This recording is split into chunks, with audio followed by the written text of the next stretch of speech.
So good morning guys. तो चलिए start करते हैं आज के यानी कि 20 अक्टूबर के इंपॉर्टेंट करंट अफेयर्स को। तो इस प्रश्न में आपसे क्या पूछ रहे हैं, अभी हाल ही में 27वें लेखा महानियंत्रक किसे नियुक्त किया गया? तो आंसर होगा भारतीदास को। तो अभी भारत सरकार ने भारतीदास को 27वें लेखा महानियंत्रक यानी कि CGA controller general of accounts के रूप में नियुक्त किया है। अच्छा, लेखा महानियंत्रक का काम क्या होता है? ये केंद्र सरकार के लेखांकन मामलों का प्रमुख सलाहकार होता है। और पहले CGA कौन रहे? CS स्वामीनाथन। अब आप CGA को कंफ्यूज मत करना CAG से। CAG मतलब कंट्रोलर एंड ऑडिटर जनरल यानी कि नियंत्रक और महालेखा परीक्षक, जो वर्तमान में कौन है? गिरीश चंद्र मुर्मू है 14 नंबर के।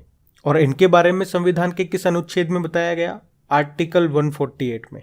आप जानते हो अभी हमारे दूसरे नंबर के चीफ ऑफ डिफेंस स्टाफ बने थे कौन? अनिल चौहान। हॉकी इंडिया के नए अध्यक्ष बने Dilip Turkey. ICMR Indian council of medical research के महानिदेशक बने राजीव बहल। और अगर आपसे पूछें CSIR की पहली महिला डायरेक्टर जनरल कौन बनी? तो आंसर होगा नल्ला थम्बिक कलाई सेल्वी। अगर आपसे पूछे अभी हमारे नए चीफ जस्टिस ऑफ इंडिया कौन बने? DY चंद्रचूड़ 50वें नंबर के। अभी हमारे 16वें नंबर के अटॉर्नी जनरल कौन बने? तो R वेंकटरमणि। आप जानते हो all India football federation Akhil Bharatiya football महासंघ के अध्यक्ष कौन बने? कल्याण चौबे बने। तो ये भी इंपॉर्टेंट नाम है, याद रखना ये सब पढ़ते आगे। फिर बताइए अभी हाल ही में एशिया के सबसे बड़े कंप्रेस्ड बायोगैस संयंत्र प्लांट का उद्घाटन कहाँ पे किया गया? तो आंसर होगा पंजाब में। तो हमारे जो केंद्रीय पेट्रोलियम मंत्री हैं हरदीप सिंह पुरी, इन्होंने पंजाब के संगरूर में एशिया के सबसे बड़े कंप्रेस्ड बायोगैस प्लांट का उद्घाटन किया है।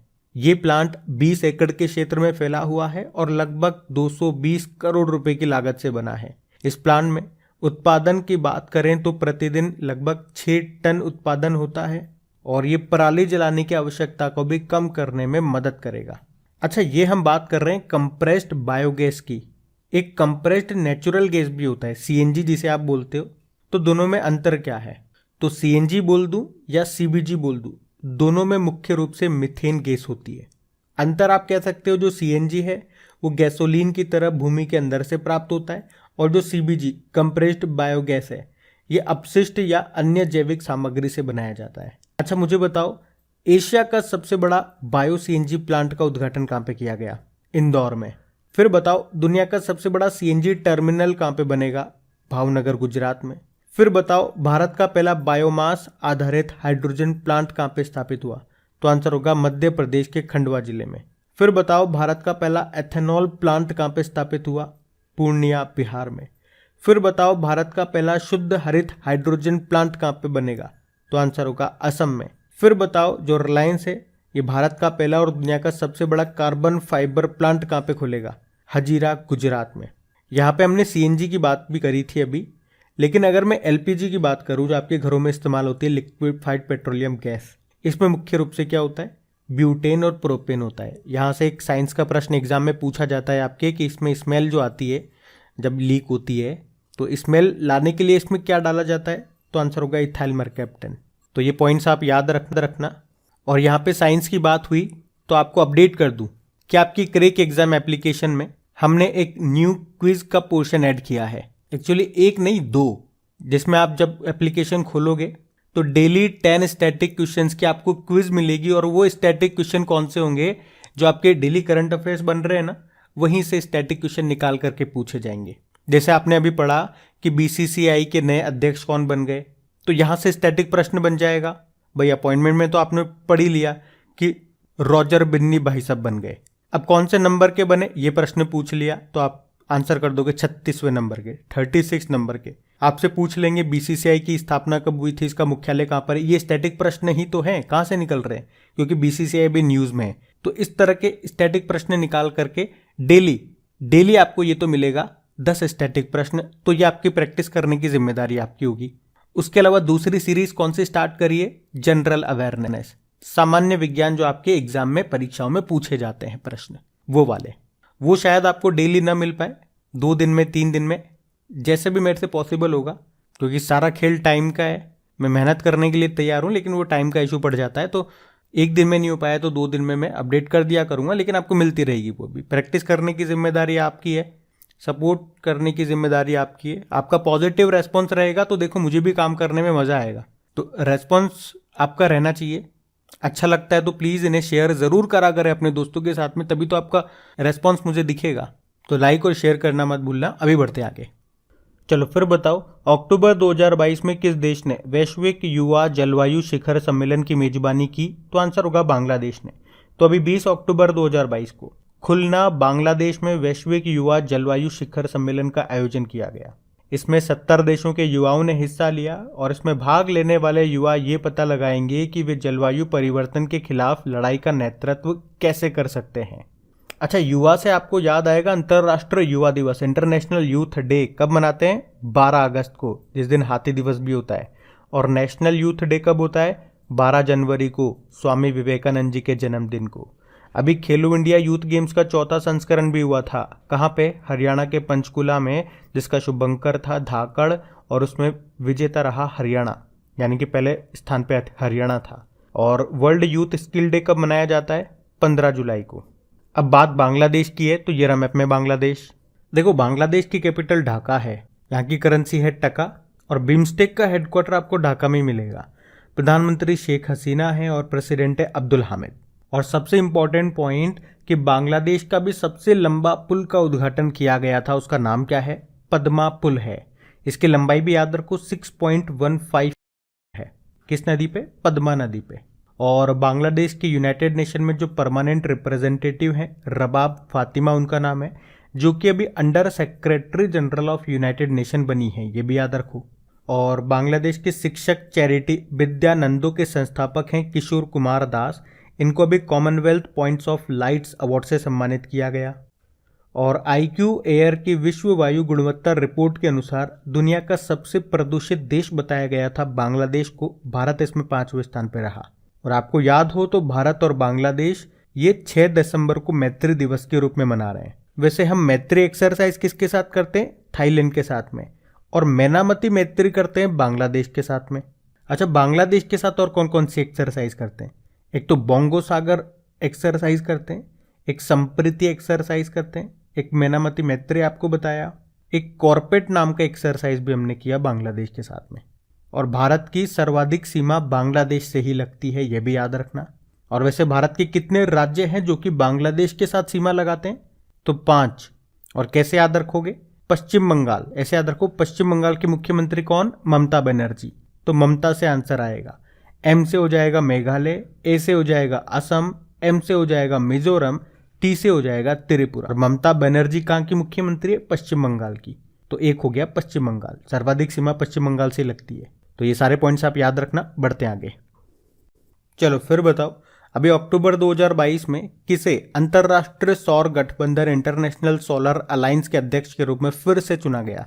तो आंसर होगा RK सिंह को। तो अभी भारत और फ्रांस को इंटरनेशनल सोलर अलायंस के अध्यक्ष और सह अध्यक्ष के रूप में फिर से चुना गया है। तो हमारे जो केंद्रीय ऊर्जा और नवीकरणीय ऊर्जा मंत्री हैं RK सिंह, इनको इंटरनेशनल सोलर अलायंस का अध्यक्ष, और फ्रांस के जो विकास राज्य मंत्री हैं क्रिसोला जाचारोपोलू, इनको सह अध्यक्ष के रूप में चुना गया है। अभी आपको याद हो तो हम लोगों ने पढ़ा था इंटरनेशनल सोलर अलायंस की 5वीं बैठक हुई थी। कहाँ पे? नई दिल्ली में। इंटरनेशनल सोलर अलायंस 2015 में जो COP21 का आयोजन हुआ था ना, उसी वक्त फ्रांस और भारत ने इसकी स्थापना की थी। इसका मुख्यालय आपको मिलेगा गुरुग्राम में। और एकमात्र ये ऐसा अंतर्राष्ट्रीय संगठन है जिसका मुख्यालय आपको मिलेगा भारत में, याद रखना ये। बढ़ते आगे। फिर बताओ, अभी हाल ही में T20 विश्व कप 2022 में हैट्रिक लगाने वाले पहले गेंदबाज कौन बने? तो आंसर होगा कार्तिक मय्यप्पन। तो यूनाइटेड अरब अमीरात के 22 वर्षीय लेग स्पिनर हैं ये कार्तिक मय्यप्पन। तो अभी T20 विश्व कप 2022 में हैट्रिक लेने वाले ये पहले गेंदबाज बन गए। इन्होंने श्रीलंका के खिलाफ 15वें ओवर में लगातार 3 गेंदों पर भानुका राजपक्षा, चरित असालंका और दसुन शनाका को आउट किया। वैसे अगर बात करते हैं कार्तिक मय्यप्पन की, तो T20 विश्व कप के इतिहास में ये हैट्रिक लेने वाले 5वें गेंदबाज हैं। और यहाँ प्रश्न में आपसे पूछा गया है कि T20 विश्व कप 2022 में जो हुए, इसमें हैट्रिक लेने वाले पहले गेंदबाज कौन है? तो आंसर होगा कार्तिक मय्यप्पन। अच्छा, अभी इस तरह का प्रश्न हमने एक और पढ़ा था कि अभी T20 विश्व कप में डेब्यू करने वाले सबसे युवा खिलाड़ी कौन बन गए? तो आंसर होगा अयान खान। ये भी यूनाइटेड अरब अमीरात के हैं। और अभी ये T20 वर्ल्ड कप 2022 की जो बात कर रहे हैं, ये पुरुषों का T20 वर्ल्ड कप है, 13वां इसका एडिशन है, जो कहाँ पे शुरू हुआ था, ऑस्ट्रेलिया में। और ऑस्ट्रेलिया से 2-3 फैक्ट हम लोगों ने याद किए थे, फिर से बता रहा हूं, ध्यान से सुनो। 2021 में जो T20 मेंस वर्ल्ड कप हुआ था यूनाइटेड अरब अमीरात और ओमान में, उसको ऑस्ट्रेलिया ने जीता था न्यूजीलैंड को हरा करके। अभी इस साल 2022 में जो वुमेन्स वर्ल्ड कप हुआ न्यूजीलैंड में, उसको भी ऑस्ट्रेलिया ने जीता इंग्लैंड को हरा करके। और आपको याद है अभी कॉमनवेल्थ गेम्स 2022 में पहली बार महिला क्रिकेट को शामिल किया गया था, तो उसमें भी विजेता ऑस्ट्रेलिया रहा है, भारत दूसरे स्थान पर रहा। बाकी रोहित शर्मा अभी 400 T20 खेलने वाले ये पहले भारतीय क्रिकेटर बने। एक किरोन पोलार्ड का नाम और एक ड्वेन ब्रावो का नाम हमने पढ़ा है कई बार। चलो क्या पढ़ा इनके बारे में ये आप लोग बताओ, आप कमेंट बॉक्स में टाइप करके, हम बढ़ते आगे। फिर बताइए अभी हाल ही में किस देश ने निहोंशु के लिए GI टैग पाने के लिए आवेदन किया है, तो आंसर होगा जापान। तो अभी नई दिल्ली में स्थित जापान के दूतावास ने एक मादक पेय निहोंशु के लिए GI टैग की मांग करते हुए एक आवेदन दायर किया है। और ये पहली बार है जब जापान के किसी प्रोडक्ट के लिए चेन्नई में GI रजिस्ट्री में टैग के लिए आवेदन किया गया हो। निहोंशु ये क्या है? तो ये चावल से बनाया जाने वाला एक विशेष पेय पदार्थ है। पेय पदार्थ यानी कि पीने योग्य कोई मतलब लिक्विड है।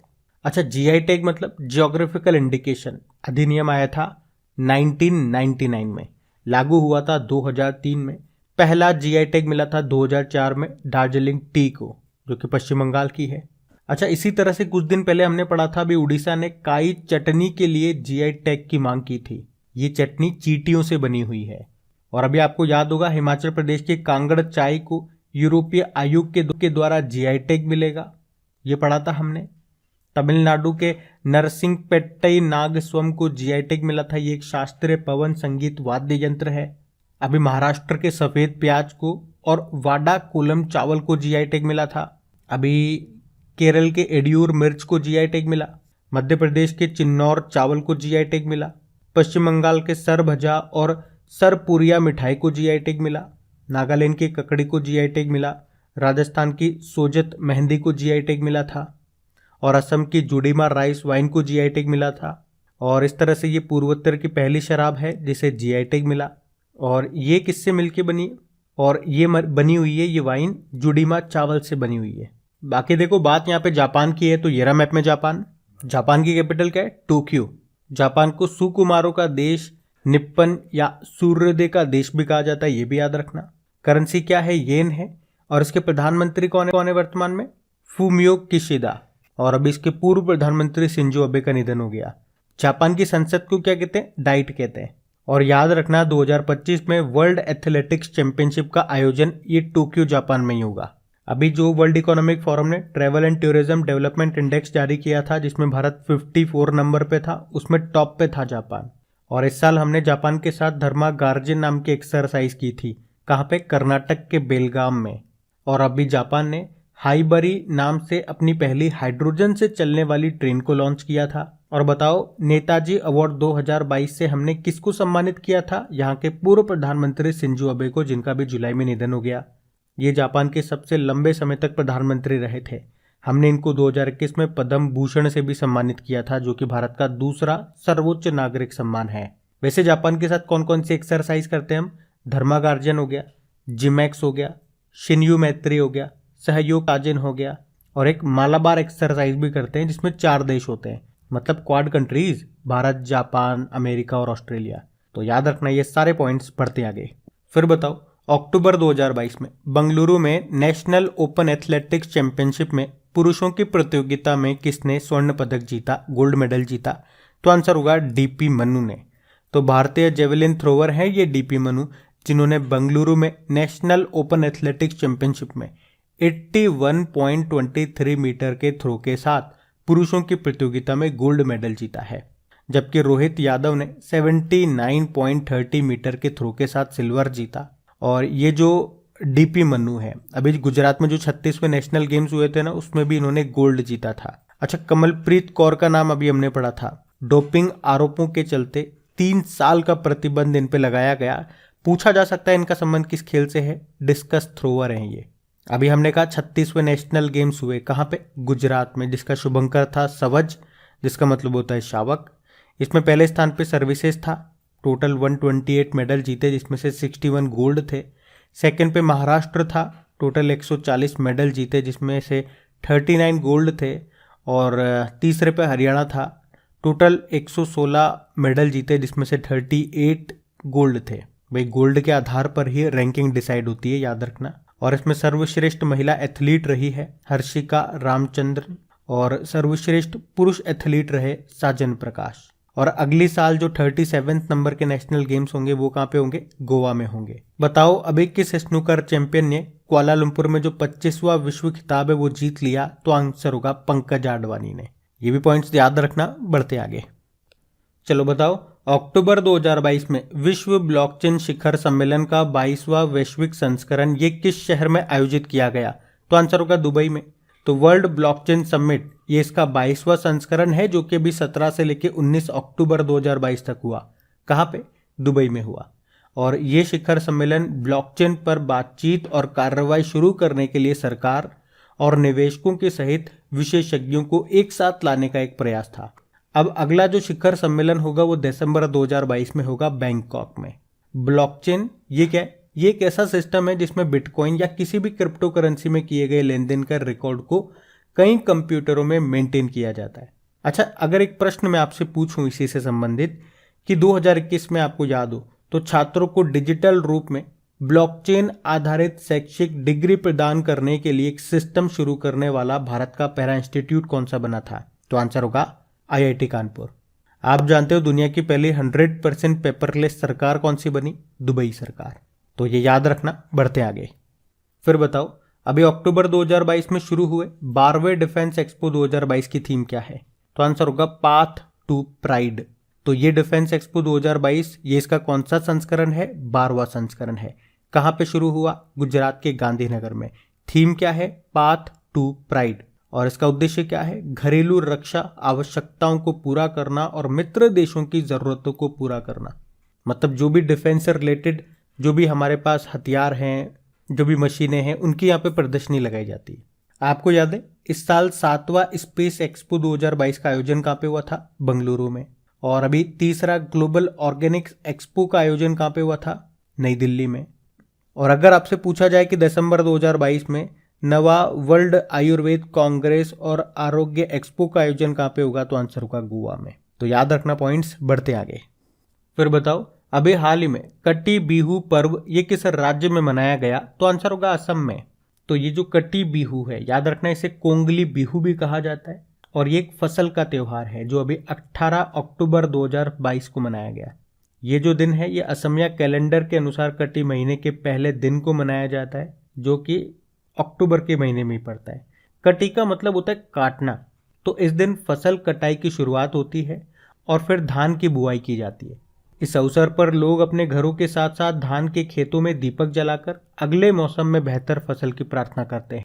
अच्छा, असम में और भी कोई इंपॉर्टेंट त्यौहार होते हैं क्या, बहुत सारे हैं, जैसे कि नुआखाई त्यौहार, छाऊ महोत्सव, कलिंग महोत्सव, बोईता बंदना महोत्सव, रजा पर्व। इन सब का संबंध आपके उड़ीसा से है। अच्छा बताओ, खारची महोत्सव ये कहाँ पे मनाया जाता है, त्रिपुरा में। और एक याद रखना, त्रिशूर पूरम उत्सव अगर आपसे पूछे तो इसको त्रिपुरा मत करना, ये केरल में मनाया जाता है। इसी तरह से केरल में अट्टुकल पोंगल त्यौहार मनाया जाता है, ओणम फेस्टिवल होता है यहाँ पे। और मकर विलक्कू त्यौहार ये भी केरल में होता है, यहाँ पे जो सबरीमाला मंदिर है वहाँ पे। और एक और मंदिर फेमस है कामाख्या देवी मंदिर, ये असम में है, यहीं पे लगता है अम्बुबाची का मेला। वांचुआ महोत्सव ये भी होता है असम में ही। अच्छा, चापचार कुट महोत्सव कहाँ पे होता है, मिजोरम में होता है। और लाई हराओबा या संगाई महोत्सव पूछ ले, दोनों का आयोजन होता है मणिपुर में। और खीर भवानी मेले का आयोजन किया जाता है जम्मू कश्मीर में। बंगस आवाम मेला हो गया, या कंछोत महोत्सव पूछ ले, या फिर हैरत महोत्सव, इन सब का आयोजन होता है जम्मू कश्मीर में। तो ये भी याद रखना आप। अब बात करेंगे कल के वीडियो में पूछे गए प्रश्न के उत्तर की। तो कल के वीडियो में क्या पूछा था कि 2023 में AFC एशिया कप की मेजबानी कौन सा देश करेगा, तो आंसर होगा कतर। आप सभी ने प्रश्न का बिल्कुल सही उत्तर दिया है। और गाइस प्लीज सेशन अच्छा लगे और अगर अभी तक आपने इसे लाइक नहीं किया तो एक लाइक जरूर कीजिएगा। और अपने दोस्तों के साथ में जो भी आपका स्टडी ग्रुप हो गया वहां पे एक बार वीडियो को प्लीज प्लीज प्लीज शेयर जरूर कर देना। क्विज बनाकर इनका अपलोड कर दिया गया, पीडीएफ भी आपको मिल जाएगी आपकी क्रेक एग्जाम एप्लीकेशन में। अब ये रहा आज का आपका होमवर्क प्रश्न।